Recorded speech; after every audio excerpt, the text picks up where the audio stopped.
abahlali banxunguphele bafuna impendulo.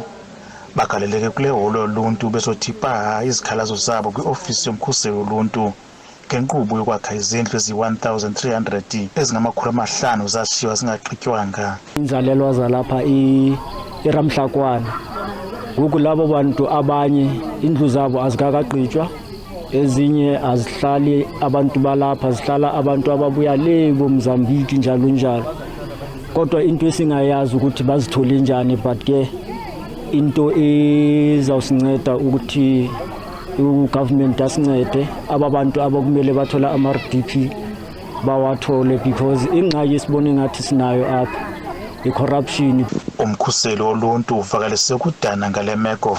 It's quite disappointing because contractors are supposed to be supervised, they're supposed to be evaluated and monitored very closely before they submit their invoices and before those invoices are paid.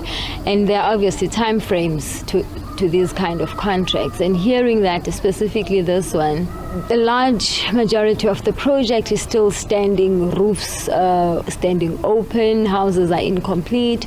But I think what is most disappointing that we've been discussing now is that we see houses being built in places where it is not deserving, that already have big standing houses. So sivumelene ke no public protector into nokubana funeka senze i-investigation in-house apha eMatatiele kule local municipality, and also sikhangele into nokubana ngobani abantu abafumana izindlu, because ezinye allegations zithi kunikezwa abantu bengafunekanga ukuba bazifumana izindlu. Umkhuseli woluntu uthembise kubeni uzawuhlala ezithendeni zabo bonke abantu abajongene nokuzisa inkonzo eluntwini uqinisekisa ukuba ezi zindlu zifunyanwa ngabantu abafanele ukuba bazifumana. Inkululeko Nyembezi, Iindaba ze-SABC eMatatiele.